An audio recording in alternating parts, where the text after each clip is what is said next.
SolarWinds rocked the security industry last year and continues to do so well into 2021. But before we blame Russia and nation states, should we look at our own internal training and awareness programs first? Up next, ethical hacker Samy Kamkar shares his take on what CISOs can learn from these hacks, and most importantly, how you can secure your own employees to prevent the worst from happening in your organization. Hi, everyone, and thanks so much to Samy for joining us today. Great to have you back for your second summit. Samy is a privacy and security researcher, computer hacker, and entrepreneur who famously released the fastest spreading worm of all time on MySpace, temporarily bringing it down. Today, we're going to talk about two breaches from last year that have dominated the headlines: SolarWinds and Twitter. While you might associate these attacks with malware, account takeover, social engineering, state-sponsored initiatives, there are strong arguments to be made that human error played a big part in these attacks. But instead of focusing on just what went wrong, we're going to try and highlight what you can do to avoid similar incidents. So Samy, to start, it would be great if you could give us a really quick recap on what happened with SolarWinds and the Twitter hacks, and maybe touch on where and how these attacks originated. Sure. I mean, with SolarWinds, we had essentially, SolarWinds is a company that produces remote tools for managing many machines and businesses and organizations. And one of their tools, their Orion tool, was essentially malware was added. The problem isn't that malware was added, but how did they actually get into the systems in order to be able to add that? And well, as many attacks, with almost all attacks, there's really multiple issues. And typically the fundamental issue, at least the typical weakest link that I see across all major attacks in businesses, unfortunately, is the human element. This is sort of the weakest link, and it's no one's fault. It's kind of, we are humans and we are trained to sort of do things very quickly with not all the information. And that's kind of the consistent thing I see in most attacks. There were some other things that we saw, for example, a really weak password that was used for one of the services in order to actually get in. So that's one of the areas that we saw with SolarWinds. So with Twitter, this was essentially a targeted social engineering attack. So specific administrators who had the privilege that would be useful to the Twitter attackers were targeted. And it was, I believe they were taken to essentially a fake administrative page where they were then entering information. So it was another targeted attack to humans. Yeah, and I love the fact that you bring up that human element so quickly. It seems like we have moved from attackers hacking machines very much to attackers hacking people. What is it about people that you think attackers are, like, what is it that draws attackers to people? Is it the vulnerabilities? Are people too busy? Are they generally trusting? Like, what is about the human psyche that makes them vulnerable to attackers? I think there's an interesting book I read many years ago by Robert Cialdini called Influence. And it talks about how humans can be influenced to do things. And it gives really good examples of social proof, for example. I'll just give this one example where many people were standing outside of a bank. So people believed that the bank was getting shut down, and people started going into the bank and then closing their accounts. And throughout the day, the bank had to shut down. And really, the bus was late. So there were people collecting outside of here because the bus didn't make it on time, but people just made an assumption. So we see other people doing something, so we do that same thing, right? It's a simple mechanism for us to just have a good idea. Like, we see two restaurants next to each other. One is really packed, one is 0 people. You're not going to go to the one with 0 people. You just don't trust it. You didn't actually evaluate anything yourself. You're using information that you gleaned from other things without any personal evaluation. And that's okay. We don't have time to evaluate every little thing. So we use these cues to help us move through our days relatively quickly. And I think it's those cues, if you can understand what those elements are, that's a way that you can exploit people, unfortunately. Yeah, and it's interesting that I've also read that book. I think it's a great book. And I think it's interesting that you talk about, the trusting nature, but equally in the introduction, you raised something which, it's 2021 and you mentioned password hygiene. Kind of, yes, people are trusting in nature, but shouldn't technology be doing more? Why are we still talking about password hygiene? Why is it so difficult for enterprises to just mean we often say no one thinks about spam anymore. Spam is a solved problem. Why is things like password hygiene? I swear I was told about password hygiene when I was 10 years old. Like, why are enterprises still struggling with the basics?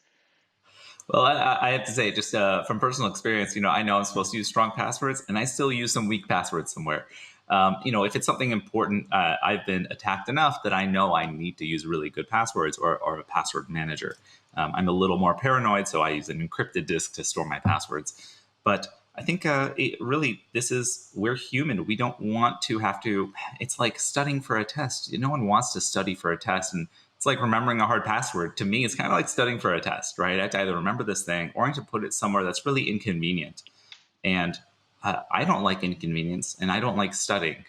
So I think if you take those two elements, even though I know it's good for me, just like I know it's good for me to eat my vegetables every day, I'm not always going to do it. So hopefully we can find mechanisms that add that convenience, like a password manager, or help me eat my vegetables, like mixing it into my Fruit Loops, or other ways to prevent these types of attacks that don't actually impact me as a human and the conveniences that I like. Yeah, and I guess we've mentioned two organizations, and there's obviously many attacks and that go on throughout the year. So not focusing too much on SolarWinds and Twitter, but I imagine both of these organizations took training and awareness pretty seriously, and running security programs, training programs, and then we're also talking about password hygiene. What role does training have, and is it fit for purpose today, and does it reflect the real risk that's out there? And maybe how can our audience think about running these training programs to actually address the risk that's out there versus maybe, I don't know, fake training that people are bored with, it's not engaging, and it's not reflecting their day-to-day business. I wonder if you have any comments on that.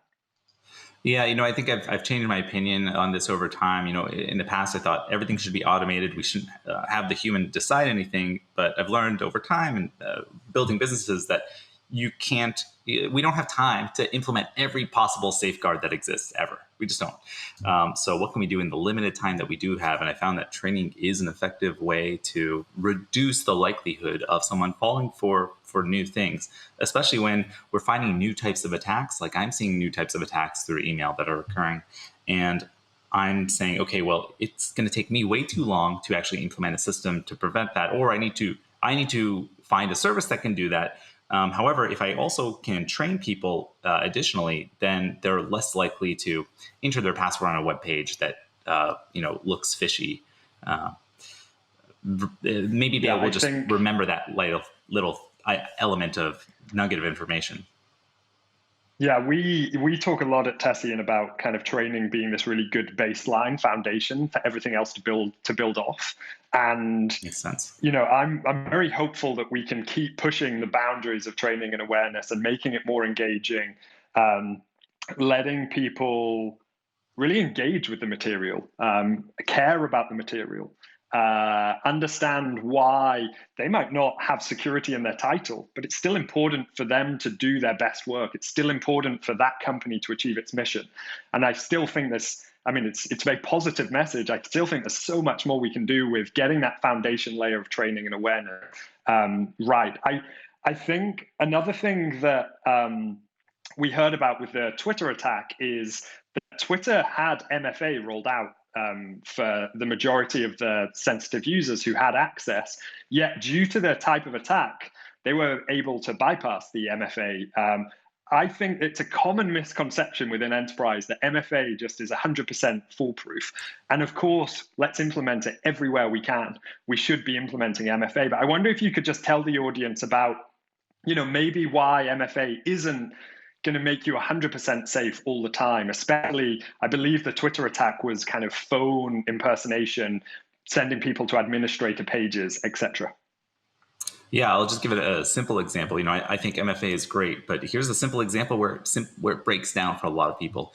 If you're on a website and you believe you're on the legitimate version of a website, maybe I'm logging into my email, and I know my email every, month, 2 months, randomly it asks me for an MFA. I'm like, all right, so I go and I log in and I'm like, oh, what's my MFA? It looks legit. I look at my authenticator app or whatever app I'm using or receive an SMS, which is much worse. Don't prefer not to use SMS. But I use the app and I type it in, and now the attackers have it and automatically authenticate. And now they have a cookie or they have a session details where they actually do that because I, as the user, I was the weakest link. I revealed.